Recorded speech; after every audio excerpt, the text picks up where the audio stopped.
पंजाब के लोगों को तैयार रहना चाहिए। इन्हां हालातों दे विच सब मैं क्या, हम तो बॉर्डर खुलाने की बात कर रहे थे, पाकिस्तान के साथ बॉर्डर खुले ताकि यहाँ की हमारे पंजाब की और ख़ास तौर पे माझे की जो इकॉनमी है इसको फ़ायदा मिले। और हमारी तो रेलवे रोकी जा रही है। कैसे हालात बनते जा रहे हैं। हम देश के अंदर भी हमारे साथ वो सलूक किया जा रहा है, ब्लॉकेड किया जा रहा है देश। जो कहण भी सवेरे मैं सरकार नूं डिसमिस करदा, लोगों की राय लईए, असीं तैयार खड़े, डट के खड़े हैं पंजाब के लोग नाल। ते मैं इस गल की माफ़ी भी चाहूँगा भी तुहानूं वेट करना पिया, पर अज अजनाला हल्के दे अंदर जिस तरह का लोगों का उत्साह, जिस तरह का लोगों का उत्साह ते जिस तरह हुमा के सारे लोग उत्थे आए, उन्हां दे सारिਆਂ ਦੇ चेहरे ते एक बड़ी चिंता दे नाल एक गुस्सा जिहड़ा है वो उन्हां दे चेहरिਆਂ तो झलक रहा सीगा। ते अज जिहड़ा समस्या पंजाब दे सामने दरपेश है, ध्यान करो, मैं कह रहा पंजाब दे सामने, क्योंकि यह मसला सिर्फ हुण किसानी का नहीं, आ मसला पंजाब का है, पंजाब के अर्थचारे का है, पंजाब के भविख का है, पंजाब की जवानी का है, किसानी का तो है ही है नाल नाल। ते पंजाब के अर्थचारे के उत्ते जिहड़ा माड़ा प्रभाव, जिस किस्म के कदम केंद्र सरकार चुक रही है, वो बड़े ही मंदभागे ते चिंताजनक है। काले कानून केंद्र सरकार ने बनाए, केंद्र सरकार ने काले कानून बनाए, किसानां दा नाम लैके बनाए, पर असल मायनिਆਂ ਦੇ अंदर आ ਜਿਹੜੇ कानून ਸੀਗੇ आ साहूकारां वास्ते बने ਸੀਗੇ। किसानी ਦੀ कबर खोदण ਦਾ ਕੰਮ ਕੀਤਾ ਹੈ ਇਹਨਾਂ ਕਾਲੇ ਕਾਨੂੰਨਾਂ ਨੇ। ਪੰਜਾਬ ਦੇ किसान ਨੂੰ ਮਜ਼ਦੂਰ ਬਣਾਉਣ ਦਾ एक बहुत ही साजिश ਵੱਡੇ ਪੱਧਰ ਤੇ साजिश करके आ सारा कुछ रचिया गया है। कल्ले पंजाब ताईं सीमित नहीं रहना, पंजाब नूं निशाना बनाया जा रहा है, पंजाब नूं सबक सिखा के सारे हिंदुस्तान के अंदर एक मैसेज भेजण दा प्रयास बीजेपी दी, मोदी साहब की सरकार कर रही है। मैं बड़ा सोच समझ के जिहड़ा शब्द इस्तेमाल किया है सबक सिखाण दा, क्योंकि जिस किस्म के प्रयास चल रहे हैं केंद्र सरकार दे, पहला साडी GST दी बकाया राशि जिहड़ी कल भी कैप्टन साहब ने जिक्र किया, सितंबर महीने ताईं दी 9,500 करोड़ रुपया उन्होंने रोक रखी है। उसदे बाद जिस तरह ब्लॉकेड किया जाता है, मैं कल भी गुजारिश की सी, अज मैं फिर थोड़े राही सारे पंजाब के लोगों नूं ते केंद्र दे सरकार ताईं भी आवाज़ पहुँचाना चाहना कि इस किस्म का ब्लॉकेड, नाकाबंदी जिहड़ी कीती जाती है, अजनाला साहब बैठे हैं, सच्चर साहब बैठे हैं, DC साहब बैठे हैं, भलाईपुर साहब बैठे हैं, सारे अच्छी तरह समझते हैं भी जदों अमरीका का क्यूबा के नाल ते रशिया के नाल जदों पिया सी बे ऑफ पिग्स, तुहानूं याद है, क्यूबा का ब्लॉकेड किया सीगा अमेरिका ने, या स्ट्रेट ऑफ हार्मूज के अंदर ईरान का जदों ब्लॉकेड करने की नौबत आती है तो अमरीका अपना बेड़ा भेजता है। इकनॉमिक सैंक्शनस एंड ब्लॉकेड, यह अंतरराज्यीय पद्धर के उत्ते जो अमरीका का पेचा किते हुण इकनॉमिक सैंक्शन उन्होंने रशिया के खिलाफ ला रखी है भी यूक्रेन के नाल उन्हां दा मसला है तो इकनॉमिक सैंक्शनस लातियां। इत्थे पंजाब हिंदुस्तान का एक अटूट अंग है, कला अंग ही नहीं, this is the sword arm of India. जदों किते भीड़ पई है हिंदुस्तान के उत्ते ते पंजाब ने अगे हिक डा के अपने सीने के उत्ते उचेली है। प्लीज़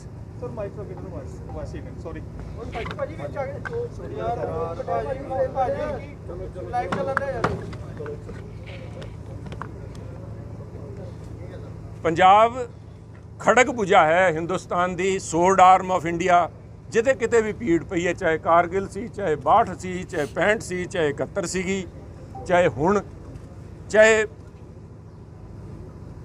हुण भी चाइना के बॉर्डर के उत्ते जो कुछ भी वापरिया है, चाहे साडे नौजवानों नूं, साडे बहादुर जवानों नूं, फौजदियां नूं चाहे हथियार नहीं पर मुहैया करवाए, फिर भी कुर्बानियां देण दे अंदर पंजाब दा सब तो अगे नाम सीगा। पर उस पंजाब नूं शाबाशी देण दी बजाए केंद्र अज सबक सिखाण दे उत्ते तुलिया होया है। ਬਲੋਕੇਡ ਕੀਤਾ ਗਿਆ, ਰੇਲਵੇ ਬੰਦ ਕੀਤੀਆਂ ਗਈਆਂ, GST ਰੋਕਿਆ ਗਿਆ। ਕੇਂਦਰ ਸਰਕਾਰ ਦਾ ਜਿਹੜਾ ਟੈਕਸ ਇਕੱਠਾ ਹੁੰਦਾ, ਜਿਹੜਾ ਡਿਵਿਜ਼ੀਬਲ ਪੂਲ ਹੈ, ਜਿਹਨੂੰ ਇਹਨਾਂ ਨੇ ਬੱਲੇ ਬੱਲੇ ਲੈਣ ਦੇ ਵਿੱਚ ਜਿਹੜੇ ਅਕਾਲੀ ਭਾਈਵਾਲ ਸੀਗੇ, ਇਹਨਾਂ ਨੇ ਖੜੇ ਹੋ ਕੇ ਕਿਹਾ ਸੀ ਬਹੁਤ ਇਤਿਹਾਸਿਕ ਕਦਮ ਚੁੱਕਿਆ ਮੋਦੀ ਸਾਹਿਬ ਨੇ। ਜਿਹੜੀ ਰੇਸ਼ੋ ਸੀ ਸਟੇਟਸ ਦੀ ਵਧਾ ਕੇ ਜਿਹੜੀ 40 ਤੋਂ 42% ਕੀਤੀ ਗਈ ਸੀ, ਉਹਨੂੰ ਫਿਰ 30% ਤੇ ਕਰਨ ਦੀ ਪ੍ਰਯਾਸ ਕੀਤੇ ਜਾ ਰਿਹਾ। ਤੇ ਅੱਜ ਜਿਹੜਾ ਕੀਤਾ ਹੈ ਪੰਜਾਬ ਦੀ RDF ਰੂਰਲ ਡਿਵੈਲਪਮੈਂਟ ਫੰਡ, ਪੇਂਡੂ ਵਿਕਾਸ ਫੰਡ ਦੇ ਜਿਹੜੇ ਪੈਸੇ ਹੈ, ਜਿਹੜੀ ਝੋਨੇ ਦੀ ਇਸ ਫਸਲ ਦੀ ਖਰੀਦ ਦੇ ਵਿੱਚ ਪੰਜਾਬ ਸਰਕਾਰ ਆਪਣੀ ਮੰਡੀਆਂ 'ਚੋਂ FCI ਨੂੰ ਚਾਰਜ ਕਰਦੀ ਹੈ, ਉਹਨੂੰ ਅੱਜ ਰੋਕਣ ਦੇ ਜਿਹੜੇ ਇਹਨਾਂ ਦੇ ਇਰਾਦੇ ਸਾਹਮਣੇ ਆਏ ਹੈ ਕੇਂਦਰ ਸਰਕਾਰ ਦੇ। ਕਰੀਬਨ 1100 ਕਰੋੜ ਰੁਪਈਆ ਪੰਜਾਬ ਦਾ ਮਸਲਾ 1100 ਕਰੋੜ ਰੁਪਈਆ ਰੋਕਣ ਦਾ ਨਹੀਂ, ਮਸਲਾ ਪੰਜਾਬ ਦੇ ਘੁਟਨੇ ਟਿਕਾਉਣ ਵਾਸਤੇ, ਪੰਜਾਬ ਨੂੰ ਸਬਕ ਸਿਖਾਉਣ ਵਾਸਤੇ, ਕਿਉਂਕਿ ਪੰਜਾਬ ਨੇ ਹਿੰਮਤ ਦਿਖਾਈ ਹੈ। ਪੰਜਾਬ ਦੇ ਕੰਨੀ ਸਾਰਾ ਹਿੰਦੁਸਤਾਨ ਦੇਖ ਰਿਹਾ ਸੀਗਾ। ਪੰਜਾਬ ਦੇ ਮੁੱਖ ਮੰਤਰੀ ਕੈਪਟਨ ਅਮਰਿੰਦਰ ਸਿੰਘ ਜੀ ਨੇ ਇਹਨੇ ਕਾਲੇ ਕਾਨੂੰਨਾਂ ਦੇ ਖਿਲਾਫ ਇੱਕ ਕਿਸਾਨ ਪੱਖੀ ਜਿਹੜੇ ਕਾਨੂੰਨ ਪਾਸ ਕੀਤੇ ਹੈ, ਉਹਦੇ ਕਰਕੇ ਅੱਜ ਪੰਜਾਬ ਨੂੰ ਸਬਕ ਸਿਖਾਉਣ ਦਾ ਪ੍ਰਯਾਸ ਕੀਤਾ ਜਾ ਰਿਹਾ ਸੀ। ਆਹ ਸੋਚ ਜਿਹੜੀ ਇਸ ਕਿਸਮ ਦੀ ਛੋਟੀ ਸੋਚ ਹੈ, ਇਹਦੇ ਨਾਲ ਵੱਡੇ ਮੁਲਕ ਨਹੀਂ ਚੱਲਦੇ ਹੁੰਦੇ। ਆਹ ਇੱਕ ਬਚਕਨਾ ਲੜਾਈ, ਜਿਸ ਤਰ੍ਹਾਂ ਕਾਲਜ ਦੇ ਅੰਦਰ, ਸਕੂਲ ਦੇ ਅੰਦਰ ਨੌਜਵਾਨ ਬੱਚੇ ਆਪਸ 'ਚ ਲੜ ਪੈਂਦੇ ਵੀ ਮੈਨੂੰ ਹੇਠਾਂ ਦਿਖਾਣਾ ਹੈ, ਮੈਨੂੰ ਨੀਵਾਂ ਕਰਨਾ ਹੈ। ਮੁਲਕ ਜਿਹੜੇ ਹੈ ਵੱਡੀ ਸੋਚ ਤੇ ਵੱਡੇ ਜਿਗਰੇ ਨਾਲ ਚੱਲਦੇ ਹੈ। ਤੇ ਆਹ ਜਿਹੜਾ ਕਨਫਰੰਟੇਸ਼ਨਿਸਟ ਐਟੀਟਿਊਡ ਹੈ ਸਰਕਾਰ ਦਾ, we are looking for conciliation not confrontation. China ਨਾਲ ਝਗੜਾ ਹੁੰਦਾ ਹੈ, ਪ੍ਰਧਾਨ ਮੰਤਰੀ, ਰੱਖਿਆ ਮੰਤਰੀ, ਫੋਰਨ ਮਿਨਿਸਟਰ ਜਿਹੜੇ ਹੈ ਉਹ ਜਾ ਕੇ ਕਹਿੰਦੇ ਹੈ we would not like a dispute difference to become a dispute. ਅਸੀਂ ਜਿਹੜਾ ਆਪਸ 'ਚ ਵਿਵਾਦ ਹੈ ਉਹਨੂੰ ਅਸੀਂ ਝਗੜੇ 'ਚ ਤਬਦੀਲ ਨਹੀਂ ਹੋਣ ਦਿਆਂਗੇ, ਪਰ ਇੱਥੇ ਜਿਹੜਾ ਮਸਲਾ ਕਿਸਾਨਾਂ ਨਾਲ ਗੱਲਬਾਤ ਕਰਕੇ ਸੁਲਝਾਇਆ ਜਾ ਸਕਦਾ ਹੈ, ਉੱਥੇ ਪੰਜਾਬ ਦੀ ਬਾਂਹ ਫੜਨ ਦੀ ਬਜਾਏ, ਇਫ ਯੂ ਮੇ ਪਰਮਿਟ ਮੀ, ਮੈਂ ਪੰਜਾਬੀ 'ਚ ਕਹਿਣਾ ਚਾਹੂੰਗਾ ਇਸ ਗੱਲ ਨੂੰ ਵੀ ਸਾਡੀ ਬਾਂਹ ਫੜਨ ਦੀ ਬਜਾਏ ਪੰਜਾਬ ਦੀ ਬਾਂਹ ਮਰੋੜ ਕੇ ਸਾਡੇ, ਮੈਂ ਸਮਝਦਾ ਪੰਜਾਬ ਦੇ ਘੁਟਨੇ ਟਿਕਾਉਣ ਦਾ ਪ੍ਰਯਾਸ ਮੋਦੀ ਸਰਕਾਰ ਕਰ ਰਹੀ ਹੈ, ਜੋ ਕਿ ਬਹੁਤ ਹੀ ਮੰਦਭਾਗਾ ਹੈ। ਜਿੱਥੇ ਸੰਘੀਏ ਢਾਂਚੇ ਦੇ ਖਿਲਾਫ ਹੈ, ਕੌਨਸਟੀਟਿਊਸ਼ਨ ਦੀ ਸਪਿਰਿਟ ਦੇ ਖਿਲਾਫ ਹੈ, ਉੱਥੇ ਹੀ ਕੇਂਦਰ ਸਰਕਾਰ ਦੇ ਸੀਨੀਅਰ ਮੋਸਟ ਮੰਤਰੀਜ਼, ਮੈਂ ਸ਼੍ਰੀ ਰਾਜਨਾਥ ਸਿੰਘ ਜੀ, ਤੋਮਰ ਸਾਹਿਬ, ਸਾਡੇ ਪੁਰੀ ਸਾਹਿਬ, ਪੰਜਾਬ ਦੇ, ਚਾਹੇ ਇੱਥੋਂ ਨਹੀਂ ਜਿੱਤ ਸਕੇ ਅੰਮ੍ਰਿਤਸਰ ਦੀ ਇਸ ਪਾਵਨ ਧਰਤੀ ਤੋਂ, ਪਰ ਉਹਨਾਂ ਨੇ ਵੀ ਇੱਥੇ ਲੋਕਾਂ ਨੇ ਵੋਟ ਦੇ ਕੇ ਉਹਨਾਂ 'ਤੇ ਆਸ ਵੱਜੀ ਸੀਗੀ, ਤੇ ਚਾਹੇ ਸੋਮ ਪ੍ਰਕਾਸ਼ ਜੀ, ਇਹਨਾਂ ਸਾਰਿਆਂ ਨੇ ਬਾਰ-ਬਾਰ ਜਦੋਂ ਆ ਕਾਲੇ ਕਾਨੂੰਨ ਲੈ ਕੇ ਆਏ, ਤੁਹਾਡੇ ਵੀ ਸਾਰਿਆਂ ਦੇ ਰਿਕਾਰਡ 'ਚ ਹੈ, ਬਿਕੋਜ਼ ਸੋਸ਼ਲ ਜਿਹੜਾ electronic media records every word everything you say is on record.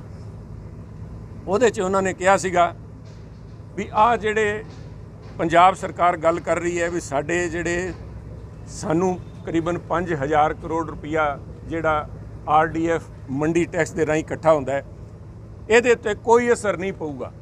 ਕੋਈ ਵੀ ਜਿਹੜੀ ਖਰੀਦ ਹੈ ਜਿਹੜੀ ਪੰਜਾਬ ਸਰਕਾਰ ਦੀ ਮੰਡੀਆਂ ਦੇ ਅੰਦਰ ਹੁੰਦੀ ਹੈ, ਉਹਦੇ ਉੱਤੇ ਕਿਸੇ ਕਿਸਮ ਦਾ ਕਾਲੇ ਕਾਨੂੰਨਾਂ ਦਾ ਅਸਰ ਨਹੀਂ ਪੈਣਾ। ਅੱਜ ਜਿਹੜੇ RDF ਰੋਕੇ ਗਏ ਹੈ, ਅੱਜ ਤਾਈਂ ਤਾਂ ਉਹਨਾਂ ਦੇ ਵਾਅਦਿਆਂ ਦੀ ਸ਼ਾਹੀ ਵੀ ਨਹੀਂ ਸੁੱਕੀ। ਉਹ ਸਾਰੇ ਵਾਅਦੇ 15 ਦਿਨਾਂ ਦੇ ਅੰਦਰ ਜੁਮਲਾ ਬਣ ਚੁੱਕੇ ਹੈ। ਮੈਂ ਸਮਝਦਾ ਇੱਕ ਬਹੁਤ ਹੀ ਸ਼ਰਮਨਾਕ ਮੁਕਾਮ ਹੈ BJP ਵਾਸਤੇ, ਤੇ ਦੇਸ਼ ਦੀਆਂ ਸਰਕਾਰਾਂ ਇਸ ਕਿਸਮ ਦੇ ਝੂਠੇ ਜੁਮਲਿਆਂ ਤੇ ਨਹੀਂ ਚੱਲਦੀਆਂ। ਫੌਰੀ ਤੌਰ ਤੇ ਸੂਬਿਆਂ ਦੇ ਜਿਹੜੇ ਹਕੂਕ ਹੈ ਉਹਨਾਂ ਨੂੰ ਬਹਾਲ ਕੀਤੇ ਜਾਣ। ਪਹਿਲਾਂ ਸਾਡਾ ਖੇਤੀਬਾੜਾ, ਖੇਤੀਚਾਰੇ ਦਾ ਜਿਹੜਾ ਅਰਥ ਸੀਗਾ ਉਹਨੂੰ ਇਹਨਾਂ ਨੇ ਆਪਣੇ ਦਾਇਰੇ 'ਚ ਲਿਆ। ਦੇਖੋ, ਇਹਨਾਂ ਨੇ ਸੂਬਿਆਂ ਦੀ ਤਾਕਤਾਂ ਲੈ ਲਈਆਂ, ਅਧਿਕਾਰ ਲੈ ਲਏ, ਜ਼ਿੰਮੇਵਾਰੀ ਨਹੀਂ ਲਈ। ਕਿਸਾਨ ਦੀ ਜ਼ਿੰਮੇਵਾਰੀ ਨਹੀਂ ਲੈਂਦੇ। ਅਸੀਂ ਕਿਸਾਨ ਤੇ ਪੰਜਾਬ ਸਰਕਾਰ ਮੰਗ ਕੀ ਰਹੀ ਹੈ, ਅਸੀਂ ਆਪਣੇ ਜਿਹੜੇ ਕਾਨੂੰਨ ਦੇ ਜ਼ਰੀਏ ਆਹ ਸੁਰੱਖਿਅਤ ਕਰਨ ਦੀ ਕੋਸ਼ਿਸ਼ ਕੀਤੀ ਹੈ, ਕਿਸਾਨ ਨੂੰ ਬਚਾਉਣ ਦੀ, ਕਿਸਾਨ ਨੂੰ ਪ੍ਰੋਟੈਕਟ ਕਰਨ ਦੀ, ਕਿਸਾਨ ਦੀ MSP ਉਹਨੂੰ ਮਿਲਦੀ ਰਹੇ। ਜਿਸ ਤਰ੍ਹਾਂ ਜਿਹੜਾ ਸਿਸਟਮ ਚੱਲ ਰਿਹਾ ਹੈ ਝੋਨੇ ਤੇ ਕਣਕ ਦੇ ਉੱਤੇ, ਉਹਦੇ ਵਿੱਚ ਕੋਈ ਛੇੜਛਾੜ ਨਾ ਹੋਵੇ, ਉਹਦੇ ਵਾਸਤੇ ਅਸੀਂ ਕਾਨੂੰਨ ਲੈ ਕੇ ਆਏ ਹਾਂ। ਸਾਡੇ ਉਹਦੇ ਉੱਤੇ ਜਿਹੜਾ ਇਹਨਾਂ ਨੇ ਆ ਚੋਟ ਮਾਰੀ ਹੈ, ਮੈਂ ਸਮਝਦਾ ਇਹਦੀ ਕੜੇ ਤੋਂ ਕੜੇ ਸ਼ਬਦਾਂ ਦੇ ਅੰਦਰ ਨਿੰਦਾ ਸਾਰੇ ਹਿੰਦੁਸਤਾਨ 'ਚ ਹੋਣੀ ਚਾਹੀਦੀ ਹੈ। ਪੰਜਾਬ ਕਾਂਗਰਸ ਕਰਦੀ ਹੈ, ਤੇ ਮੈਂ ਸਮਝਦਾ ਸਾਰਾ ਪੰਜਾਬ ਅੱਜ ਕਾਂਗਰਸ ਪਾਰਟੀ ਦੇ ਕੈਪਟਨ ਅਮਰਿੰਦਰ ਸਿੰਘ ਜੀ ਦੇ ਨਾਲ ਇਸ ਮਸਲੇ ਤੇ ਖੜਾ ਹੈ ਵੀ ਸਾਡੇ ਪੰਜਾਬ ਦੇ ਨਾਲ ਬਹੁਤ ਵੱਡਾ ਧੱਕਾ ਤੇ ਧੋਖਾ ਕੀਤਾ ਜਾ ਰਿਹਾ ਹੈ, ਜਿਹਦਾ ਅਸੀਂ ਡਟ ਕੇ ਵਿਰੋਧ ਕਰਾਂਗੇ। ਤੇ ਅੱਜ ਇਸੇ ਮਸਲੇ 'ਚ ਲੈ ਕੇ ਜਿਹੜੇ ਅਸੀਂ ਕਾਨੂੰਨ ਕੈਪਟਨ ਅਮਰਿੰਦਰ ਸਿੰਘ ਜੀ ਨੇ ਬਣਾਏ, ਉਹਨਾਂ ਦੇ ਧੰਨਵਾਦ। ਜਿਹੜੀ ਰੈਲੀ ਸੀਗੀ ਅਜਨਾਲਾ ਸਾਹਿਬ ਨੇ ਅੱਜ ਬਹੁਤ ਵੱਡੇ ਰੈਲੀ ਉੱਥੇ ਕੀਤੀ, ਪੂਰੇ ਪੰਜਾਬ ਦੇ ਅੰਦਰ ਜਾ ਕੇ ਕਿਸਾਨਾਂ ਨੂੰ ਜਾਗਰੂਕ ਵੀ ਕਰ ਰਹੇ ਹਾਂ ਤੇ ਲਾਮਬੰਦ ਵੀ ਕਰ ਰਹੇ ਹਾਂ, ਕਿਉਂਕਿ ਮੇਰਾ ਮੰਨਣਾ ਹੈ ਜਿਸ ਕਿਸਮ ਦਾ ਅੜੀਅਲ ਰਵੱਈਆ ਕੇਂਦਰ ਸਰਕਾਰ ਅਪਣਾ ਰਹੀ ਹੈ ਉਹਦੇ ਨਾਲ ਇੱਕ ਗੱਲ ਸਪਸ਼ਟ ਹੋ ਗਈ ਵੀ ਆਹ ਜਿਹੜੀ ਲੜਾਈ ਹੈ, ਸੰਘਰਸ਼ ਜਿਹੜਾ ਹੈ ਲੰਬਾ ਚੱਲੂਗਾ। ਆਹ ਕੋਈ ਛੇਤੀ ਨਿਬੜਨ ਵਾਲਾ ਨਹੀਂ। ਤੇ ਅਸੀਂ ਜਿਸ ਤਰ੍ਹਾਂ ਕੈਪਟਨ ਸਾਹਿਬ ਨੇ ਕਿਹਾ ਸੀਗਾ ਵੀ ਅਸੀਂ ਹਰ ਕੀਮਤ ਚੁਕਾਉਣ ਨੂੰ ਤਿਆਰ ਹਾਂ। ਉਹਨਾਂ ਨੇ ਕਿਤੇ ਕੁਰਬਾਨੀ ਦੀ ਗੱਲ ਨਹੀਂ ਕੀਤੀ, ਕਿਉਂਕਿ ਕੈਪਟਨ ਸਾਹਿਬ ਤੇ ਕਾਂਗਰਸ ਪਾਰਟੀ ਸਰਕਾਰ ਛੱਡਣਾ ਜਾਂ ਕੁਰਸੀ ਛੱਡਣਾ ਕੋਈ ਕੁਰਬਾਨੀ ਨਹੀਂ ਮੰਨਦੀ। ਉਹ ਲੋਕ ਹੋਣੇ ਜਿਨ੍ਹਾਂ ਦੇ ਵਾਸਤੇ ਕੁਰਸੀ ਸਾਰਾ ਕੁਝ ਹੈ, ਕੁਰਸੀ ਉਹਨਾਂ ਦੀ ਭਗਵਾਨ ਹੋਊਗੀ। ਪਰ ਸਾਡੇ ਵਾਸਤੇ ਪੰਜਾਬ ਤੇ ਪੰਜਾਬ ਦਾ ਅਰਥਚਾਰਾ, ਪੰਜਾਬ ਦਾ ਭਵਿੱਖ ਹੈ, ਉਹਦੇ ਵਾਸਤੇ ਅਸੀਂ ਕੋਈ ਵੀ ਕੁਰਬਾਨੀ ਕਰਨ ਨੂੰ ਤਿਆਰ ਹਾਂ। ਪਰ ਸਾਨੂੰ ਇਸ ਗੱਲ ਕਿਤੇ ਵੀ ਮਨਜ਼ੂਰ ਨਹੀਂ ਵੀ ਸੂਬਿਆਂ ਦੀ ਸਰਕਾਰ ਨੂੰ ਮਿਊਨਿਸਪੈਲਿਟੀਆਂ ਬਣਾ ਕੇ ਛੱਡ ਦਿੱਤੀਆਂ ਜਾਣ। ਜਿਸ ਤਰ੍ਹਾਂ ਦਾ ਉਹਨਾਂ ਦਾ ਗਲਾ ਘੋਟਿਆ ਜਾ ਰਿਹਾ, ਜਿਸ ਤਰ੍ਹਾਂ ਉਹਨਾਂ ਦੇ ਆਰਥਿਕ ਇਕਨੋਮਿਕ ਬਲੋਕੇਡ ਕੀਤਾ ਜਾ ਰਿਹਾ ਹੈ, ਉਹਦੇ ਨਾਲ ਹਾਲਾਤ ਉਹ ਮਿਊਨਿਸਪੈਲਿਟੀਆਂ ਵਾਲੇ ਬਣ ਜਾਣਗੇ ਵੀ ਉੱਥੋਂ ਮਤਾ ਪਾ ਕੇ ਭੇਜਦੀ ਹੈ ਮਿਊਨਿਸਪੈਲਿਟੀ, ਸਰਕਾਰ ਦੇ ਬਾਬੂ ਇੱਥੇ ਬੈਠ ਕੇ ਡਿਸਾਈਡ ਕਰਦੇ ਵੀ ਫਲਾਣੀ ਮਿਊਨਿਸਪੈਲਿਟੀ ਨੂੰ ਕਿੰਨਾ ਪੈਸਾ ਦੇਣਾ ਹੈ। ਆਹ ਜਿਹੜਾ ਹਿੰਦੁਸਤਾਨ ਦੇ ਸੰਘੀਏ ਢਾਂਚੇ ਦੇ ਉੱਤੇ ਬਹੁਤ ਵੱਡਾ ਇੱਕ ਚੋਟ ਮਾਰਨ ਦੀ ਪ੍ਰਯਾਸ ਕੇਂਦਰ ਸਰਕਾਰ ਕਰ ਰਿਹਾ, ਜਿਹਦੀ ਕੜੇ ਸ਼ਬਦਾਂ 'ਚ ਨਿੰਦਾ ਕਰਦੇ ਹਾਂ। ਇਹਦੇ ਨਾਲ ਪੰਜਾਬ ਨੂੰ ਆਉਣ ਵਾਲੇ ਦਿਨਾਂ ਦੇ ਵਿੱਚ ਆਰਥਿਕ ਤੌਰ ਤੇ ਕਮਜ਼ੋਰ ਕਰਨ ਦੀ ਵੀ ਤੁਹਾਨੂੰ ਲੱਗਦਾ, ਕਿਉਂਕਿ ਜੀਐਸਟੀ ਹੁਣ ਆਰਡੀਐਫ ਜਾਂ ਹੋਰ ਜਿਹੜੀਆਂ ਚੀਜ਼ਾਂ ਟ੍ਰੇਨਾਂ ਭਾਵੇਂ ਨਹੀਂ ਚਲਾਈ ਜਾ ਰਹੀਆਂ, ਇਹਨੂੰ ਤੁਸੀਂ ਕਿੱਦਾਂ ਦੇਖਦੇ? ਭਾਵੇਂ ਨਹੀਂ ਚਲਾਈ ਜਾ ਰਹੀ ਹੈ, ਸਭ ਪੰਜਾਬ ਦਾ ਗਲਾ ਘੋਟਿਆ ਜਾ ਰਿਹਾ ਹੈ। ਬਿਲਕੁਲ ਪੰਜਾਬ ਨੂੰ ਆਰਥਿਕ ਤੌਰ ਤੇ ਮਾਰਨ ਦਾ ਪ੍ਰਯਾਸ ਕੀਤਾ ਜਾ ਰਿਹਾ ਹੈ। ਪਹਿਲਾਂ ਕਾਨੂੰਨ ਦੇ ਨਾਲ, ਕਲਮ ਦੇ ਨਾਲ ਮਾਰਨ ਦਾ ਪ੍ਰਯਾਸ ਕੀਤਾ, ਪੰਜਾਬ ਦੇ ਸਾਡੇ ਖੇਤੀਬਾੜੀ ਨੂੰ ਖਤਮ ਕਰਨ ਦਾ ਪ੍ਰਯਾਸ ਕੀਤਾ ਗਿਆ। ਸਪਸ਼ਟ ਪ੍ਰਯਾਸ ਜਿਹੜਾ ਕਾਲਾ ਕਾਨੂੰਨ ਹੈ, ਆਹ ਸਿਰਫ ਪੰਜਾਬ ਸੈਂਟਰਿਕ, ਇਹਨੂੰ ਮੈਂ ਅਗਰ ਕਹਾਂ ਤਾਂ ਕੋਈ ਅਤਿਸ਼ਯੋਕਤੀ ਨਹੀਂ ਹੋਣੀ। ਕਿਉਂ ਮੈਂ ਕਹਿ ਰਿਹਾ, ਕੋਈ ਦੇਖੋ ਪੰਜਾਬ ਨੂੰ ਸਿੰਗਲ ਆਊਟ ਕੀਤਾ ਜਾ ਰਿਹਾ, ਪੂਰੇ ਹਿੰਦੁਸਤਾਨ ਦੇ ਅੰਦਰ ਵਿਰੋਧ ਹੋ ਰਿਹਾ, ਪਰ 31 ਜਿਹੜੀ ਮੈਂਬਰੀ ਕਮੇਟੀ ਬੁਲਾਈ ਗਈ, ਸਿਰਫ ਪੰਜਾਬ ਦੇ ਕਿਸਾਨਾਂ ਨੂੰ ਬੁਲਾਇਆ ਗਿਆ। ਪਹਿਲਾਂ ਹੀ ਦੋ ਫਾੜ ਕਰਨ ਦਾ ਪ੍ਰਯਾਸ ਕੀਤਾ ਗਿਆ। ਇੱਕ ਹਿੰਦੁਸਤਾਨ ਦੇ ਅੰਦਰ ਮੈਸੇਜ ਭੇਜਣ ਦਾ ਪ੍ਰਯਾਸ ਕੀਤਾ ਮੋਦੀ ਸਾਹਿਬ ਦੀ ਸਰਕਾਰ ਨੇ ਵੀ ਆਹ ਮਸਲਾ ਕੇਂਦਰ ਸਰਕਾਰ ਤੇ ਪੰਜਾਬ ਦੇ ਵਿਚਕਾਰ ਹੈ, ਬਾਕੀ ਹਿੰਦੁਸਤਾਨ ਦਾ ਕੋਈ ਲੈਣਾ ਦੇਣਾ ਨਹੀਂ, ਜੋ ਕਿ ਬਿਲਕੁਲ ਗਲਤ ਹੈ। क्योंकि मेरा मानना है डूबेगी किश्ती तो डूबेंगे सारे, न तुम ही बचोगे न साथी तुम्हारे। सारा मुल्क अगर किसानी खत्म होगी तो मैं समझदा सारा हिंदुस्तान वो फिर PL 480 जाके भीख मंगते फिरांगे अमरीका कोल, वो हालात बन जाए। मदन मोहन मित्तल होना ने भी ये गल दोहराई है कि ਜਿਹੜੇ ਧਰਨਿਆਂ ਤੇ ਬੈਠੇ ਉਹ ਕਿਸਾਨ ਨਹੀਂ ਹੈ। ਇਹ ਚੀਜ਼ ਕਾਂਗਰਸ ਲੀਡਰ ਲਗਾਤਾਰ ਐਸੀ ਬਿਆਨਬਾਜ਼ੀ ਕਰ ਰਹੇ ਆ, ਉਹਨੂੰ ਲੈ ਕੇ देखो मदन मोहन मित्तल साहब ਦੇ ਬਿਆਨ ਜਿਹੜੇ ਤੁਸੀਂ ਕਹੇ ਵੀ ਇਹ ਕਿਸਾਨ ਨਹੀਂ, ਸ਼ਾਇਦ ਇੱਥੇ ਗੱਲ ਛੱਡ ਕੇ ਹੋਣਗੇ। ਪਰ ਮਦਨ ਮੋਹਨ ਮਿੱਤਲ ਸਾਹਿਬ ਤੋਂ ਵੀ ਵੱਡੇ ਜਿਹੜੇ BJP ਦੇ ਲੀਡਰ ਹੈ, ਮੈਂ ਸਭ ਤੋਂ ਪਹਿਲਾਂ ਗੱਲ ਕਰਨੀ ਚਾਹੂੰਗਾ। ਸਭ ਤੋਂ ਪਹਿਲੇ ਜਿਹੜੇ ਬਿਆਨ ਆਏ ਸੀਗੇ ਪੁਰੀ ਸਾਹਿਬ ਦੇ ਆਏ ਸੀਗੇ, ਜਦੋਂ ਇੱਥੇ ਇਸੇ ਪਾਵਨ ਧਰਤੀ ਤੇ ਆ ਕੇ ਉਹਨਾਂ ਨੇ ਕਾਨਫਰੰਸ ਕੀਤੀ। ਪੁਰੀ ਸਾਹਿਬ ਨੇ ਜਿਹੜੇ ਸ਼ਬਦ ਇਸਤੇਮਾਲ ਕੀਤੇ ਸੀ, ਉਹਨਾਂ ਨੇ ਕਹਿੰਦੇ ਜਿਹੜੇ ਧਰਨੇ ਤੇ ਬੈਠੇ ਆ they are all hooligans. Hooligans is the right word. ਉਹਨੂੰ ਕਿਸੇ ਤਰ੍ਹਾਂ ਪੰਜਾਬੀ ਜਾਂ ਹਿੰਦੀ 'ਚ ਤਰਜਮਾ ਕਰ ਲਓ, ਉਹਨੂੰ ਬਦਮਾਸ਼ ਕਹੋਗੇ, ਲੁੰਗਾੜ ਕਹੋਗੇ ਜਾਂ ਗੁੰਡੇ ਕਹੋਗੇ। ਹੂਲੀਗਨਸ ਕੈਨ ਬੀ ਟਰਾਂਸਲੇਟਿਡ ਇਨ ਐਨੀ ਵੇ, ਪਰ ਉਹਨਾਂ ਨੇ ਹੂਲੀਗਨਸ ਕਿਹਾ। ਉਹਦੇ ਬਾਅਦ BJP ਦੇ ਰਾਸ਼ਟਰੀ ਅਧਿਕਸ਼ ਨੱਡਾ ਸਾਹਿਬ ਨੇ ਕਿਹਾ ਵੀ ਜਿਹੜੇ ਧਰਨੇ ਲਾਈ ਬੈਠੇ ਹੈ, ਰੇਲ ਰੋਕੀ ਬੈਠੇ ਹੈ, ਸਾਰੇ ਵਿਚੋਲੀਆਂ ਦਾ ਕੰਮ ਹੈ, ਵਿਚੋਲੀਏ, ਕਿਸਾਨਾਂ ਨੂੰ ਵਿਚੋਲੀਆ ਕਿਹਾ ਗਿਆ। ਤੇ ਕੱਲ ਸ਼ਾਇਦ ਤੁਸੀਂ ਨੋਟਿਸ ਨਹੀਂ ਕੀਤਾ, ਤੁਸੀਂ ਮਿੱਤਲ ਸਾਹਿਬ ਦੀ ਗੱਲ ਫੜੀ ਬੈਠੇ ਹੋ। ਕੱਲ ਮੈਂ ਇੱਕ ਬੜਾ serious and with very dangerous implications, ਬਹੁਤ ਹੀ ਗੰਭੀਰ ਜਿਨ੍ਹਾਂ ਦੇ ਉਹਦੇ ਪਿੱਛੇ ਸਾਜ਼ਿਸ਼ ਨਜ਼ਰ ਆ ਰਹੀ ਹੈ। ਕਿਉਂਕਿ ਦੇਖੋ ਜਨਰਲ ਸੈਕਟਰੀ ਬਣ ਗਏ ਆਲ ਇੰਡੀਆ BJP ਦੇ ਤਰੁਣ ਚੁਗ ਸਾਹਿਬ, ਪਰ ਮੇਰਾ ਮੰਨਣਾ ਹੈ ਵੀ ਸਾਡੇ ਵਾਂਗੂ ਉਹ ਬੜੇ ਸਧਾਰਨ ਜਿਹੇ ਸਿੱਧੇ ਸਾਦੇ ਇਨਸਾਨ ਹੈ, ਜਿਹੜੇ ਆਪਣੇ ਆਪ ਉਹ ਜਿਹੜਾ ਸ਼ਬਦ ਉਹਨਾਂ ਨੇ ਇਸਤੇਮਾਲ ਕੀਤਾ ਆਪਣੇ ਆਪ ਨਹੀਂ ਸੀ ਕਰ ਸਕਦੇ। ਉਹਨਾਂ ਨੇ ਵਰਡ ਇਸਤੇਮਾਲ ਕੀਤਾ ਹੈ, ਰਿਕਾਰਡਿੰਗ ਆਫ ਦੈਟ। ਉਹਨਾਂ ਨੇ ਕਿਹਾ ਜੋ ਕੁਝ ਵੀ captain Amarinder Singh is doing at the behest of urban naxals. Urban naxal ਸਾਡੇ ਪੰਜਾਬ 'ਚ ਵਰਡ ਜਿਹੜਾ ਇਸਤੇਮਾਲ ਹੁੰਦਾ, ਪਹਿਲਾਂ ਨਕਸਲਾਈਟ ਕਹਿੰਦੇ ਸੀ ਵੀ ਨਕਸਲੀ ਤੁਰੇ ਫਿਰਦੇ ਆ, ਬਟ ਜਿਹੜਾ ਅਰਬਨ ਨਕਸਲ ਇਸਤੇਮਾਲ ਕੀਤਾ ਉਹਨਾਂ ਨੇ ਵਰਡ ਇਸ ਆਈ ਥਿੰਕ ਇਸ pregnant with so much implications, such dangerous tones it has। ਬਹੁਤ ਹੀ ਇੱਕ ਖਤਰਨਾਕ ਸੋਚ ਦਾ ਨਤੀਜਾ ਹੈ ਜਿਹੜੇ ਬੀਜ ਬੋਏ ਜਾ ਰਹੇ ਹੈ। ਮੈਨੂੰ ਖਤਰਾ ਹੈ ਵੀ ਆਉਣ ਵਾਲੇ ਸਮੇਂ ਦੇ ਅੰਦਰ ਕਿਤੇ ਕਿਸਾਨ ਨੂੰ ਦੇਸ਼ ਦਰੋਹੀ ਨਾ ਕਰਾਰ ਕਰ ਦੇਣ। ਸਭ ਦੇਖੋ ਬੜਾ ਮੰਦਭਾਗੀ ਹੈ ਬਿਆਨ ਹੈ। ਮੈਂ ਸਮਝਦਾ ਤਰੁਣ ਚੁਗ ਸਾਹਿਬ ਆਪਣੀ ਗਲਤੀ ਦਾ ਅਹਿਸਾਸ ਕਰਨਗੇ, ਸ਼ਬਦ ਵਾਪਸ ਲੈਣਗੇ, ਕਿਉਂਕਿ ਕਿਸਾਨਾਂ ਦੇ ਨਾਲ ਤੁਹਾਡੇ ਡਿਫਰੈਂਸਿਸ ਹੋ ਸਕਦੇ ਹੈ, ਵਿਚਾਰ ਮਤਭੇਦ ਹੋ ਸਕਦੇ ਹੈ, ਉਹਨਾਂ ਦੀ ਗੱਲ ਨਾ ਸੁਣੋਗੇ ਆ ਮਤਭੇਦ ਅੱਗੇ ਕਿਵੇਂ ਰੰਗ ਲੈਂਦੇ ਆ। ਪਰ ਇਹਦਾ ਮਤਲਬ ਆ ਨਹੀਂ ਵੀ ਤੁਸੀਂ ਉਹਨਾਂ ਨੂੰ ਨਕਸਲਾਈਟ ਜਾਂ ਅਰਬਨ ਨਕਸਲਸ ਕਹੋ, ਉਹਨਾਂ ਨੂੰ ਵਿਚੋਲੀਏ ਕਹੋ, ਉਹਨਾਂ ਨੂੰ ਹੂਲੀਗਨਸ ਕਹੋ। ਆ ਸ਼ੋਭਾ ਨਹੀਂ ਦਿੰਦਾ। ਆ ਉਹ ਕਿਸਾਨ ਹੈ ਜਿਨ੍ਹਾਂ ਨੇ ਹਿੰਦੁਸਤਾਨ ਦਾ ਪੇਟ ਭਰਿਆ ਹੈ। Punjab is known as a food bowl of the country, not only the sword arm. ਅਸੀਂ ਖੜਗ ਬੁਝਾਂ ਹੈਗੇ ਆ ਤੇ ਅਸੀਂ food basket, bread basket of India is Punjab. ਇੱਥੇ ਕਿਸਾਨ ਨੂੰ ਅਗਰ ਸ਼ਾਬਾਸ਼ ਨਹੀਂ ਦੇ ਸਕਦੇ ਤਾਂ ਤੁਸੀਂ ਲਾਂਛਨ ਨਾ ਲਓ। ਮੇਰੀ ਇੰਨੀ ਬੇਨਤੀ ਹੈ। ਤੇ ਮੈਂ ਇੱਕ ਵਾਰੀ ਫੇਰ ਤੁਹਾਡੇ ਰਾਹੀਂ ਪੰਜਾਬ ਕੰਨਿਓ, ਪੰਜਾਬ ਕਾਂਗਰਸ ਕੰਨਿਓ ਪ੍ਰਧਾਨ ਮੰਤਰੀ ਸਾਹਿਬ ਨੂੰ ਬੇਨਤੀ ਕਰੂੰਗਾ, ਪ੍ਰਧਾਨ ਮੰਤਰੀ ਸਾਹਿਬ ਕਿਸਾਨਾਂ ਨਾਲ ਬੈਠ ਕੇ ਗੱਲ ਕਰੋ, ਉਹਨਾਂ ਦਾ ਦਰਦ ਸਮਝੋ, ਉਹਨਾਂ ਦੀ ਸਮੱਸਿਆਵਾਂ ਸੁਣੋ, ਉਹਨਾਂ ਦੇ ਖਦਸ਼ੇ ਦੂਰ ਕਰੋ ਤੇ ਇਹਨਾਂ ਕਾਨੂੰਨਾਂ ਤੋਂ ਕਿਸਾਨ ਨੂੰ ਬਚਾਓ, ਕਿਸਾਨੀ ਨੂੰ ਬਚਾਓ, ਦੇਸ਼ ਨੂੰ। ਆਰਡੀਐਫ ਬੰਦ ਕਰਦਾ, ਤੁਸੀਂ ਟਵੀਟ ਵੀ ਕੀਤਾ ਸੀਗਾ। ਆਰਡੀਐਫ ਦੇ ਪਿੱਛੇ 1150 ਕਰੋੜ ਦੀ ਅਮਾਉਂਟ ਸੀ ਪੰਜਾਬ ਨੂੰ। ਇਸ ਤਰ੍ਹਾਂ ਦੇ ਹੋਰ ਵੀ ਜਿਹੜੇ ਫੰਡ ਨੇ ਕਿਉਂ ਬੰਦ ਕੀਤੇ ਜਾ ਰਹੇ ਨੇ, ਕੀ ਲੱਗਦਾ ਤੁਹਾਨੂੰ ਝਾਕਰ ਸਾਹਿਬ? ਪੰਜਾਬ ਦੇ ਘੁਟਨੇ ਟੇਕਣ ਵਾਸਤੇ ਪੰਜਾਬ ਨੇ ਹਿੰਮਤ ਦਿਖਾਈ ਹੈ, ਕੈਪਟਨ ਅਮਰਿੰਦਰ ਸਿੰਘ ਜੀ ਨੇ ਜੁਰਤ ਦਿਖਾਈ ਹੈ ਇਹਨਾਂ ਕਾਲੇ ਕਾਨੂੰਨਾਂ ਦੇ ਖਿਲਾਫ ਖੜੇ ਹੋਣ ਦੀ, ਜਿਹੜਾ ਇੱਕ ਨਾਰਮਲ ਪ੍ਰੋਸੈਸ ਹੈ ਲੋਕਤੰਤਰ ਦੇ ਅੰਦਰ। ਪਰ ਮੈਨੂੰ ਲੱਗਦਾ ਹੈ ਲੋਕਤੰਤਰ ਜਿਸ ਤਰ੍ਹਾਂ ਛਿੱਕੇ ਤੇ ਟੰਗਣ ਦਾ ਪ੍ਰਯਾਸ ਕੀਤਾ ਜਾ ਰਿਹਾ ਹੈ। ਹੁਕਮਰਾਨ ਜਿਹੜੇ ਹੈ, ਇੱਕ ਲੋਕਤੰਤਰ ਦੇ ਅੰਦਰ ਜੋ ਵੀ ਸ਼ਾਸਕ ਹੈ ਉਹ ਅਹੰਕਾਰ ਦਾ, ਉਹਦੇ ਕੋਲ ਕਿਤੇ ਵੀ ਕੋਈ ਅਧਿਕਾਰ ਨਹੀਂ ਹੈ ਵੀ ਉਹ ਅਹੰਕਾਰੀ ਹੋਵੇ। ਉਹਨੂੰ ਆਪਣੇ ਖਿਲਾਫ ਜਿਹੜੀ ਵਿਰੋਧ ਦੀ ਆਵਾਜ਼ ਹੈ ਸੁਣਨ ਦਾ ਜਿਗਰਾ ਚਾਹੀਦਾ ਹੈ, ਮਾਦਾ ਚਾਹੀਦਾ ਹੈ। ਲੋਕਤੰਤਰ ਦੀ ਬੁਨਿਆਦ ਹੈ difference of opinion has to exist, there has to be opposition. ਪਰ ਜਿਸ ਕਿਸਮ ਦੀ ਸੋਚ ਦਿਖਾਈ ਜਾ ਰਹੀ ਹੈ ਵੀ ਸਾਡੇ ਖਿਲਾਫ ਇਹਨਾਂ ਨੇ ਆਵਾਜ਼ ਚੱਕੀ ਕਿਵੇਂ ਹੈ, ਉਹ ਜਿਹੜਾ ਐਟੀਟਿਊਡ ਹੈ, ਸਾਨੂੰ ਉਸ ਐਟੀਟਿਊਡ ਤੋਂ ਖਤਰਾ ਹੈ। सर छत्तीसगढ़ में पंजाब विधानसभा की तरह खेती बिलों के खिलाफ कानून लाया जा रहा है, तो अगला हालात छत्तीसगढ़ के भी यही होंगे सब। देखिए आज जो ये अड़ियलपन दिखाया जा रहा है केंद्र सरकार के द्वारा, ये देश के हित में नहीं है, लोकतंत्र के और हमारी आज़ादी के भी हित में नहीं है साहब। ये आज़ादी और ये लोकतंत्र और यहाँ से अंग्रेज़ों को निकालने के लिए छत्तीसगढ़ की भी कुर्बानियाँ रहेंगी। और पंजाब चाहे 2%, 2% हिस्सा है, पर कुर्बानियों में हमारा हिस्सा, हमारी जनसंख्या और हमारे आबादी और उस जोग्राफिकल एरिया से बहुत ज़्यादा रहा है। तो मैं समझता हूँ कि ये आज़ादी बपोती में नहीं मिली बीजेपी को, ये आज़ादी पंजाबियों ने और पूरे हिंदुस्तान वासियों ने कुर्बानियाँ दे के अंग्रेज़ों को यहाँ से निकाला। इसलिए नहीं निकाला कि यहाँ पे अंग्रेज़ की रूह जो है काले अंग्रेज़ों में आके गोरे अंग्रेज़ निकाल दिए, काले अंग्रेज़ आके उसी आज आत्मा और उसी स्पिरिट और उसी भावना के साथ बैठे आज देश के ऊपर इस किस्म का व्यवहार कर रहे हैं जो कि उचित नहीं। ਜਾਲੀ ਔਰ ਫਰਜ਼ੀ ਕਿਸਾਨਾਂ ਦਾ ਜ਼ਿਕਰ ਆਪਣੀ ਸਪੀਚ ਦੇ ਵਿੱਚ ਵੀ ਕੀਤਾ, ਉਹ ਕੌਣ ਲੋਕ ਨੇ? ਕਿਉਂਕਿ ਦਾਅਵਾ ਤਾਂ ਹਰ ਪਾਰਟੀ ਕਿਸਾਨ ਹਿਤੈਸ਼ੀ ਹੋਣ ਦਾ ਕਰ ਰਹੀ ਹੈ। ਦਾਅਵੇ ਕਰਨ ਨਾਲ ਕੋਈ ਨਹੀਂ ਹੁੰਦਾ ਸਾਹਿਬ।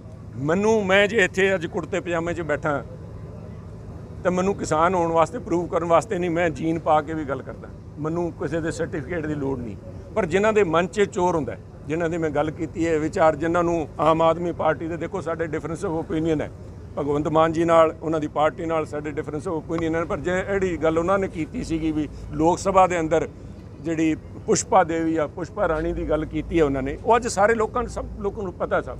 ਆਹੀ ਦੁਰਭਾਗਿਆ ਹੈ ਅਕਾਲੀ ਦਲ ਦਾ, ਜਿਹੜੀ ਕਿਸਾਨਾਂ ਦੀ ਪਾਰਟੀ ਸੀ, ਪੰਥਕ ਪਾਰਟੀ ਸੀ ਪਹਿਲਾਂ, ਉਸ ਪਾਰਟੀ ਦੀ ਪ੍ਰੈਜ਼ੈਂਟ ਲੀਡਰਸ਼ਿਪ ਜਿਹੜੀ ਹੈ ਉਹਨਾਂ ਨੇ ਪੰਥ ਦੀ ਪਿੱਠ 'ਚ ਛੁਰਾ ਮਾਰਿਆ। ਹੁਣ ਉਸੇ ਪਾਰਟੀ ਨੇ ਹੁਣ ਕਿਸਾਨੀ ਦੇ ਪਿੱਠ 'ਚ ਛੁਰਾ ਮਾਰਿਆ। ਤੇ ਅੱਜ ਮੈਂ ਫਿਰ ਦੁਹਰਾਊਂਗਾ ਜਿਹੜੀ ਗੱਲ ਮੈਂ ਜਨਾਲੇ ਕਰਕੇ ਆਇਆ, ਸ਼ਾਂਤਾ ਕੁਮਾਰ ਕਮੇਟੀ ਦੀ ਜਿਹੜੀ ਰეკਮੈਂਡੇਸ਼ਨ ਸੀਗੀ, ਮੇਨ ਰეკਮੈਂਡੇਸ਼ਨ ਸੀਗੀ FCI ਨੂੰ ਬੰਦ ਕਰੋ। ਉਹਦੇ ਵਿੱਚ ਉਹਨਾਂ ਨੇ ਕਾਰਨ ਦਿੱਤਾ ਸੀ FCI ਦੇ ਅੰਦਰ ਧੋਖਾਧੜੀ, ਹੇਰਾਫੇਰੀ ਤੇ ਚੋਰੀ ਬਹੁਤ ਹੋ ਰਹੀ ਹੈ। ਉਸ ਦੇ ਉੱਤੇ ਸਬੂਤ ਜਿਹੜਾ ਹੈ ਉਹਨਾਂ ਨੇ ਇਸਤੇਮਾਲ ਕੀਤਾ, ਜਿਹੜਾ ਅਕਾਲੀ BJP ਸਰਕਾਰ 31,000 ਕਰੋੜ ਰੁਪਏ ਦਾ ਅਨਾਜ ਘੁਟਾਲਾ, ਜਿਹੜਾ ਫੂਡ ਗ੍ਰੇਨ ਸਕੈਮ ਸੀਗਾ, ਉਹ ਲਿਜਾ ਕੇ ਉਹਦੇ ਵਿੱਚ ਅਕਾਲੀ ਸਰਕਾਰ ਨੇ ਇੱਕ ਦਿਨ ਪਹਿਲਾਂ, ਸਰਕਾਰ ਬਦਲਣ ਤੋਂ ਪਹਿਲਾਂ, ਕੈਪਟਨ ਸਾਹਿਬ 11 ਮਾਰਚ ਨੂੰ ਸਰਕਾਰ ਬਣੀ ਹੈ ਕਾਂਗਰਸ ਦੀ, ਤੇ 10 ਮਾਰਚ 2017 ਨੂੰ ਜਾ ਕੇ ਵਾਦਾ ਮਾਫ ਗਵਾਹ ਬਣ ਕੇ ਆਈ ਹੈ ਅਕਾਲੀ ਪਾਰਟੀ, ਕਿਉਂਕਿ ਇਹਨਾਂ ਦੀ ਲੀਡਰਸ਼ਿਪ ਉਸ ਚੋਰੀ ਦੇ ਵਿੱਚ, ਉਹਨਾਂ ਦੇ ਸੰਰਕਸ਼ਣ ਦੇ ਅੰਦਰ, ਉਹਨਾਂ ਦੀ ਨਿਗਹਿਬਾਨੀ ਦੇ ਅੰਦਰ ਆ ਚੋਰੀ ਹੋਈ। ਤੇ ਆਦੇਸ਼ ਪ੍ਰਤਾਪ ਕੈਰੋਂ ਜੀ ਤੇ ਪਰਮਿੰਦਰ ਢੀਂਡਸਾ ਜੀ ਜਾ ਕੇ ਉੱਥੇ ਸਾਈਨ ਕਰਕੇ ਆਏ ਵੀ ਪੰਜਾਬ ਤੁਹਾਨੂੰ 31,000 ਕਰੋੜ ਰੁਪਇਆ ਕੇਂਦਰ ਨੂੰ ਦੇਊਗਾ, ਸਾਨੂੰ ਵਾਦਾ ਮਾਫ ਗਵਾਹ ਬਣਾ ਕੇ ਸਾਨੂੰ ਬਖਸ਼ੋ। ਉਹਦੇ ਕਰਕੇ ਸ਼ਾਂਤਾ ਕੁਮਾਰ ਕਮੇਟੀ ਦੀ ਜਿਹੜੀ ਰਿਪੋਰਟ ਸੀਗੀ ਉਹਨੂੰ ਬਲ ਮਿਲਿਆ, ਉਹ ਸਹੀ ਸਾਬਤ ਹੋਈ ਵੀ ਐਡੇ ਐਡੇ ਘਪਲੇ ਜੇ ਸਰਕਾਰਾਂ ਕਰਾ ਰਹੀਆਂ ਤਾਂ FCI ਨੂੰ ਬੰਦ ਕਰਨਾ ਹੀ ਬਣਦਾ। ਉਹਦੇ ਕਰਕੇ ਆ ਦਿਨ ਅੱਜ ਪੰਜਾਬ ਨੂੰ ਦੇਖਣੇ ਪੈ ਰਹੇ ਹੈ। ਉਹ ਜਿਹੜੇ ਹੈ ਉਹ ਨਾ ਸਿਰਫ ਪੰਥ ਦੇ ਗੱਦਾਰ ਹੈ ਉਹ ਕਿਸਾਨੀ ਦੇ ਵੀ ਗੱਦਾਰ ਹੈ। केरल में किसानों की आमदन बढ़ाने के लिए फलों सब्जियों में MSP लागू कर दिया गया। पंजाब में ये कब होगा? ये देखिए साहब, जिस दिन हमारे पास RBI की चाबी आ जाएगी उस दिन हम करेंगे साहब। हमारे पास देखिए केरल के पास केरल का जो रेवेन्यू है और हमारा जो रेवेन्यू है, हमारे के रेवेन्यू स्रोत था जिसके ऊपर आज ये RDF और ये mandi fees this is a integral part of साडा रेवेन्यू ਉਹਦੇ ਚੋਂ ਨਿਕਲਦਾ ਸਾਹਿਬ। ਸਾਡੇ ਕੋਲ RBI ਦੀ ਚਾਬੀ ਨਹੀਂ, ਮੋਦੀ ਸਾਹਿਬ ਕੋਲ RBI ਦੀ ਚਾਬੀ, ਐਸੇ ਕਰਕੇ ਵਾਰੀ-ਵਾਰੀ ਕਹਿ ਦਿੰਦੇ ਆ। ਸੁਖਬੀਰ ਜੀ ਕਹਿੰਦੇ ਆ MSP ਅਸ਼ੋਰ ਕਰੋ। ਸੁਖਬੀਰ ਜੀ ਮਾੜਾ ਮੋਟਾ ਤੁਸੀਂ ਆਪਣੇ ਬੈਂਕ ਦੇ ਹੋਟਲਾਂ ਦੇ ਬੈਂਕ ਦੇ ਖਾਤੇ ਦੇਖਦੇ ਹੋ, ਇੱਧਰ ਵੀ ਮਾੜਾ ਜਿਹਾ ਨਿਗਾਹ ਕਰਕੇ ਢੰਗ ਨਾਲ ਗੱਲ ਕਰਨ, ਸੋਚ ਵਿਚਾਰ ਕੇ ਗੱਲ ਕਰਨ। ਪਲਟਾ ਮਾਰਨਾ is not the only thing, ਸੋਚ ਕੇ ਗੱਲ ਕਰੋ। MSP ਜਿਹੜੀ ਹੈ ਕੇਂਦਰ ਸਰਕਾਰ ਦੀ, ਮੈਂ ਜਿਹੜੀ ਗੱਲ ਪਹਿਲਾਂ ਕੀਤੀ ਹੈ, ਸਰਕਾਰ ਨੇ ਕਿਸਾਨੀ ਦੇ ਤਾਕਤਾਂ ਲੈ ਲਈਆਂ ਕਾਨੂੰਨ ਬਣਾਉਣ ਦੀਆਂ, ਕਿਸਾਨ ਦੀ ਜ਼ਿੰਮੇਵਾਰੀ ਲੈਣ ਤੋਂ ਭੱਜ ਰਹੇ। ਮੋਦੀ ਸਾਹਿਬ ਜ਼ਿੰਮੇਵਾਰੀ ਲਓ, ਕਿਸਾਨ ਦੇ ਹਿਤੈਸ਼ੀ ਬਣੋ, ਕਰਜ਼ਾ ਮਾਫ ਕਰੋ, MSP ਇਨਸ਼ੋਰ ਕਰੋ, ਬਾਕੀ ਫਸਲਾਂ ਦੀ ਵੀ ਕਰੋ, ਤੇ ਸਾਡੀ ਜਿਹੜੀ MSP ਸਾਨੂੰ ਮਿਲ ਰਹੀ ਹੈ ਉਹਨੂੰ ਰੋਕੋ ਨਾ, ਉਹਨੂੰ ਬਹਾਲ ਕਰੋ, ਉਹਦੇ ਤੇ ਪੱਕਾ ਪਹਿਰਾ ਦਿਓ। ਸਰ ਉਹ ਕਹਿੰਦੇ ਜੀ ਕਿ ਅਸੀਂ ਜਿਹੜਾ ਅਸਤੀਫਾ ਦਿੱਤਾ ਇਸ ਤੋਂ ਵੱਡੀ ਮਿਸਾਲ ਕੋਈ ਨਹੀਂ ਹੈਗੀ, ਕਿਉਂਕਿ ਕਿਸੇ ਵੀ ਅੱਜ ਤੱਕ ਲੀਡਰ ਨੇ ਕਿਸਾਨੀ ਕਰਕੇ ਅਸਤੀਫਾ ਨਹੀਂ ਦਿੱਤਾ ਤਾਂ ਇਤਿਹਾਸ ਕਾਇਮ ਹੋ ਗਿਆ ਜੀ। ਦੇਖੋ ਇਤਿਹਾਸ ਤਾਂ ਜਿਸ ਤਰ੍ਹਾਂ ਮੈਂ ਤੁਹਾਨੂੰ ਕਿਹਾ ਹੈ, ਭਗਵੰਤ ਮਾਨ ਜੀ ਨੇ ਇਤਿਹਾਸ ਦੱਸਤਾ ਕਿੰਨਾ ਕੁ ਇਤਿਹਾਸ ਹੈ, ਪਰ ਇੱਕ ਗੱਲ ਸਾਰਿਆਂ ਨੂੰ ਸਪਸ਼ਟ ਹੋਣੀ ਚਾਹੀਦੀ ਹੈ ਸਾਹਿਬ, ਦੋ ਘੋੜਿਆਂ ਤੇ ਜਿਹੜੇ ਸਵਾਰ ਹੁੰਦੇ ਆ ਉਹਨਾਂ ਦਾ ਹਾਲ ਆਈ ਹੁੰਦਾ। ਦੇਖੋ ਕੀ ਹੋਇਆ, ਮੈਂ ਬੜੇ ਤੱਥ ਨਾਲ ਗੱਲ ਕਰੂੰਗਾ, ਸੌਰੀ ਉਸ 'ਚ ਸਮਾਂ ਤੁਹਾਡਾ ਲਊਂਗਾ, ਲੰਚ ਦਾ ਵੀ ਟਾਈਮ ਹੈ, ਪਰ ਇੱਕ ਮੈਂ ਤੁਹਾਨੂੰ ਜ਼ਰੂਰ ਦੱਸਣਾ ਚਾਹੂੰਗਾ, ਅਸਤੀਫਾ ਦਿੱਤਾ ਨਹੀਂ ਸਾਹਿਬ, ਲਿਆ ਗਿਆ। ਕਿਉਂ ਮੈਂ ਕਹਿ ਰਿਹਾ, ਤੁਸੀਂ ਯਾਦ ਕਰੋ ਜਿਸ ਦਿਨ 15 ਤਰੀਕ ਨੂੰ ਪਹਿਲੀ ਵਾਰੀ ਬੋਲੇ ਹੈ ਸੁਖਬੀਰ ਬਾਦਲ ਜੀ, ਉਸ ਦਿਨ ਐਸੈਂਸ਼ੀਅਲ ਕਮੋਡਿਟੀਜ਼ ਐਕਟ ਪੇਸ਼ ਹੋਇਆ ਸੀਗਾ।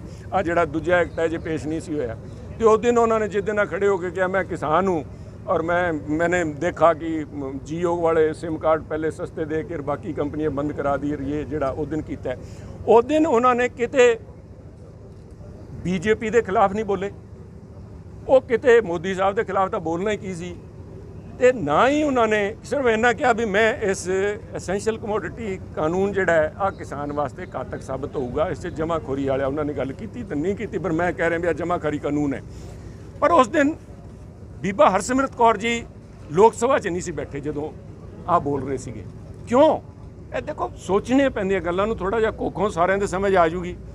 ਉਹਨਾਂ ਦਾ ਸੀ ਵੀ ਮੈਂ ਜਾ ਕੇ ਕਿਸਾਨਾਂ ਨੂੰ ਆਹ ਕਹਿ ਸਕੂੰਗਾ ਵੀ ਦੇਖੋ ਮੈਂ ਤੁਹਾਡੀ ਗੱਲ ਅੰਦਰ ਬੈਠ ਕੇ ਸਰਕਾਰ 'ਚ ਬੈਠ ਕੇ ਵੀ ਸਰਕਾਰ ਦੇ ਖਿਲਾਫ ਕਾਨੂੰਨ ਦਾ ਮੈਂ ਵਿਰੋਧ ਕਰਕੇ ਆਇਆ, ਤੇ ਬੀਬਾ ਜੀ ਜਾ ਕੇ ਮੋਦੀ ਸਾਹਿਬ ਨੂੰ ਕਹਿ ਦੇਣਗੇ ਵੀ ਜੀ ਉਹ ਸੁਖਬੀਰ ਜੀ ਕਰੀ ਜਾਂਦੇ, ਮੈਂ ਉਹਨਾਂ ਦੇ ਨਾਲ ਦੀ। ਉਹਨਾਂ ਦਾ ਅਸਤੀਫਾ ਦੇਣ ਦੇ ਬਾਅਦ ਵੀ ਬਿਆਨ ਆਇਆ ਬੀਬਾ ਜੀ ਦਾ ਵੀਡੀਓ ਜਿਹੜਾ ਉਹਨਾਂ ਨੇ ਇੱਕ ਪੱਤਰਕਾਰ ਨਾਲ ਗੱਲ ਕਰਦੇ ਕਿਹਾ ਵੀ I am not calling these laws as anti farmer law or black law, ਕਾਲਾ ਕਾਨੂੰਨ ਨਹੀਂ ਕਹਿ ਰਹੀ, ਕਿਸਾਨ ਕਹਿ ਰਹੇ, ਕਿਸਾਨ ਕਮਲੇ।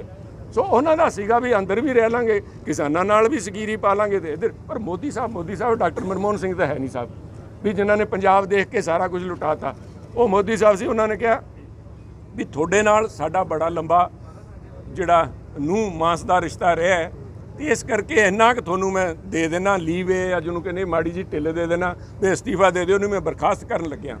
ਤੇ ਉਹ ਜਿਹੜਾ ਸਮਾਂ ਦਿੱਤਾ, ਇਸੇ ਕਰਕੇ ਯਾਦ ਕਰੋ ਜਿਸ ਦਿਨ ਦੁਬਾਰਾ ਬਿੱਲ ਪੇਸ਼ ਹੋਏ ਤੇ ਸੁਖਬੀਰ ਬਾਦਲ ਜੀ ਨੂੰ ਸਪੀਕਰ ਨੇ ਆਹ ਨਹੀਂ ਕਹਿਣ ਦਿੱਤਾ ਵੀ ਮੈਂ ਅਸਤੀਫਾ ਦੇ ਰਿਹਾ, ਮੈਂ ਉਹਨੇ ਬੰਦ ਕਰਾਤਾ। ਜਦੋਂ ਆਏ ਅੰਦਰੋਂ ਸਪੀਕਰ ਸਾਹਿਬ ਉਹ ਕਹਿੰਦੇ ਮੇਰੀ ਗੱਲ ਸੁਣੋ, ਕਹਿੰਦੇ ਬਹਿ ਜਾ। ਇੱਕ ਐਡਾ ਸੀਨੀਅਰ ਪਾਰਟਨਰ ਹੋਵੇ ਸਰਕਾਰ ਦਾ, ਜਿਨ੍ਹਾਂ ਦੀ ਵਾਈਫ ਉੱਥੇ ਮੰਤਰੀ ਹੋਣ ਤੇ ਉਹਨਾਂ ਨੂੰ ਬੋਲਣ ਨਾ ਦੇਣ, ਸਾਹਿਬ ਆਹ ਨਾ ਕਹਿਣ ਦੇਣ ਮੈਂ ਅਸਤੀਫਾ ਦੇ ਰਿਹਾ, ਕਿਉਂਕਿ ਮੋਦੀ ਸਾਹਿਬ ਨੇ ਕਿਹਾ ਵੀ ਇਹਨੂੰ ਸ਼ਹੀਦ ਨਾ ਬਣ ਦਿਓ, ਮੈਨੂੰ ਕੰਨੋਂ ਫੜ ਕੇ ਬਾਹਰ ਕੱਢਣੇ ਅਕਾਲੀਆਂ ਨੂੰ। ਆ ਹੋਇਆ ਉਹਨਾਂ ਦੇ ਨਾਲ, ਇਹਨੂੰ ਤੁਸੀਂ ਬੇਇੱਜ਼ਤੀ ਕਹਿ ਲਓ, ਇਹਨੂੰ ਕੁਰਬਾਨੀ ਕਹਿ ਲਓ। ਦੇਖੋ सर बादल साहब ਜਿਹੜੀਆਂ ਮਾਲ ਗੱਡੀਆਂ ਰੋਕੀਆਂ ਪੰਜਾਬ ਦੀਆਂ, कौन सा अलग बॉर्डर आप कह रहे थे कि अलग बॉर्डर बन सकता है? मैंने बॉर्डर बनने की बात नहीं की साहब, मैं क्या हम तो बॉर्डर खुलाने की बात कर रहे थे, पाकिस्तान के साथ बॉर्डर खुले ताकि यहाँ की हमारे पंजाब की और ख़ास तौर पे माझे की जो इकॉनमी है इसको फ़ायदा मिले। और हमारी तो रेलवे रोकी जा रही है, कैसे हालात बनते जा रहे हैं। हम देश के अंदर भी हमारे साथ वो सलूक किया जा रहा है, ब्लॉकेड किया जा रहा है। ये ਰੇਲਵੇ ਮਾਲ ਗੱਡੀਆਂ ਦੀ ਗੱਲ ਕੀਤੀ ਤੁਸੀਂ, ਮਾਲ ਗੱਡੀਆਂ ਰਾਹੀਂ ਕਾਫੀ ਕੋਲਾ ਆਉਂਦਾ ਸੀਗਾ ਜਾਂ ਇੱਥੋਂ ਵੀ ਜਿਹੜੀ ਫਸਲ ਦੀ ਬਾਹਰ ਜਾਣੀ ਸੀਗੀ, ਹੁਣ ਉਹਨਾਂ ਨੇ ਕਹਿਤਾ ਕਿ ਪੈਸੇਂਜਰ ਗੱਡੀਆਂ ਚੱਲਣਗੀਆਂ ਤੇ ਮਾਲ ਗੱਡੀਆਂ ਚੱਲਣ ਦੇਣੀਆਂ ਕੇਂਦਰ ਨੇ। ਕੀ ਗਾ ਇਹਦੇ ਬਾਰੇ? देखो साहब ਇਹ ਤਾਂ ਬਾਨੇਬਾਜ਼ੀ ਹੈ, ਤੁਸੀਂ ਉਹਦੀ ਮੇਮਣੇ ਦੀ ਤੇ ਉਹਦੀ ਭੇੜੀਏ ਦੀ ਗੱਲ ਨਹੀਂ ਸੁਣੀ ਵੀ ਆਪਾਂ ਕਹਿੰਦਾ ਜੀ ਪਾਣੀ ਝੂਠਾ ਕਰੀ ਜਾਂਦਾ ਮੈਂ ਤੈਨੂੰ ਖਾਣਾ ਹੈ, ਉਹ ਕਹਿੰਦਾ ਨਹੀਂ ਜੀ ਪਾਣੀ ਤਾਂ ਉਧਰੋਂ ਹੇਠਾਂ ਤੁਹਾਡੇ ਕਿ ਨਹੀਂ ਤੁਰਿਆ ਜਾਂਦਾ, ਕਹਿੰਦਾ ਚਲੋ ਫਿਰ ਤੇਰੇ ਕਿਤੇ ਹੋਰ ਕੀਤਣ। ਉਹਨਾਂ ਨੇ ਪੰਜਾਬ ਦੇ ਘੁੱਟਨੇ ਟੇਕਣ ਦਾ ਇੱਕ ਮਨ ਬਣਾ ਰੱਖਿਆ, ਪੰਜਾਬ ਨੂੰ ਸਬਕ ਸਿਖਾਉਣ ਦਾ ਮਨ ਬਣਾ ਰੱਖਿਆ। ਉਹਦੇ ਵਾਸਤੇ ਨਾ ਤਾਂ ਜੇ ਪੈਸੇਂਜਰ ਵੀ ਚੱਲ ਜਾਣਗੀਆਂ, ਉਹ ਵੀ ਚੱਲ ਜਾਣਗੀਆਂ। ਜੇ ਸਵੇਰੇ ਅਸੀਂ ਕਹਿ ਦਈਏ ਵੀ ਇਹ ਕਾਲੇ ਕਾਨੂੰਨ ਸਾਨੂੰ ਮਨਜ਼ੂਰ ਹੈ, ਕਿਸਾਨੀ ਮਾਰਨਾ ਸਾਨੂੰ ਮਨਜ਼ੂਰ ਹੈ, ਜੇ ਕੁਰਸੀ ਬਚਾ ਕੇ ਰੱਖਣੀ ਹੈ ਕੈਪਟਨ ਸਾਹਿਬ ਤਾਂ ਸਾਰਾ ਕੁਝ ਮੰਨਣਾ ਪਊਗਾ। ਪਰ ਮੈਂ ਸਮਝਦਾ ਵੀ ਪੰਜਾਬ ਦੇ ਆਉਣ ਵਾਲੇ ਦਿਨਾਂ ਦੇ ਵਿੱਚ ਬਹੁਤ ਕੁਝ ਹੋ ਸਕਦਾ ਸਾਹਿਬ। ਮੈਂ ਕੋਈ ਭਵਿੱਖਬਾਣੀ ਨਹੀਂ ਕਰਦਾ, ਬਟ ਆਈ ਥਿੰਕ ਪੰਜਾਬ ਦੇ ਲੋਕਾਂ ਨੂੰ ਤਿਆਰ ਰਹਿਣਾ ਚਾਹੀਦਾ ਹੈ। ਇਹਨਾਂ ਹਾਲਾਤਾਂ ਦੇ ਵਿੱਚ ਚੀਫ ਮਿਨਿਸਟਰ ਅਸਤੀਫਾ ਦੇਣ ਨੂੰ ਫਿਰਦੇ ਹੈ, ਉਹ ਘੁੱਟਨੇ ਟਿਕਾਣ ਨੂੰ ਹੋਏ ਖੜੇ ਹੈ। ਇਹਦਾ ਕਨਫਰੰਟੇਸ਼ਨ ਦਾ ਨਤੀਜਾ ਕੁਝ ਵੀ ਨਿਕਲ ਸਕਦਾ ਹੈ। ਜਿਹੜਾ ਮਤਲਬ ਗਵਰਨਰੀ ਰਾਜ ਜਾਂ ਸਰਕਾਰ ਬਰਖਾਸਤ ਕਰ ਸਕਦੀ, ਲੱਗਦਾ ਤੁਹਾਨੂੰ ਇਸ ਤਰ੍ਹਾਂ? सरफरोशी की तमन्ना अब हमारे दिल में है, देखना है जोर कितना बाजुए कातिल में। ਅਸੀਂ ਤਾਂ ਲਈ ਫਿਰਦੇ ਹਾਂ ਸਭ, ਅਸੀਂ ਤਾਂ ਲਈ ਫਿਰਦੇ ਹਾਂ। ਜੇ ਇਸੇ ਤਰ੍ਹਾਂ ਪੰਜਾਬ ਦੇ ਹਿੱਤ ਬਚਾਉਣ ਵਾਸਤੇ ਸਾਨੂੰ ਜੇ ਜੋ ਕੁਝ ਵੀ ਕਰਨਾ ਪਿਆ ਸਾਹਿਬ, ਉਹ ਤਾਂ ਫੈਸਲਾ ਕੈਪਟਨ ਅਮਰਿੰਦਰ ਸਿੰਘ ਜੀ ਨੇ, ਮੁੱਖ ਮੰਤਰੀ ਸਾਹਿਬ ਨੇ ਕਰਨਾ ਹੈ। ਪਰ ਪਾਰਟੀ ਉਹਨਾਂ ਦੇ ਨਾਲ ਖੜੀ ਹੈ। ਜੇ ਉਹ ਕਹਿਣ ਵੀ ਸਵੇਰੇ ਮੈਂ ਸਰਕਾਰ ਨੂੰ ਡਿਸਮਿਸ ਕਰਦਾ, ਲੋਕਾਂ ਦੀ ਰਾਏ ਲਈਏ, ਅਸੀਂ ਤਿਆਰ ਖੜੇ ਹਾਂ, ਡਟ ਕੇ ਖੜੇ ਹਾਂ, ਪੰਜਾਬ ਦੇ ਲੋਕ ਨਾਲ ਖੜੇ।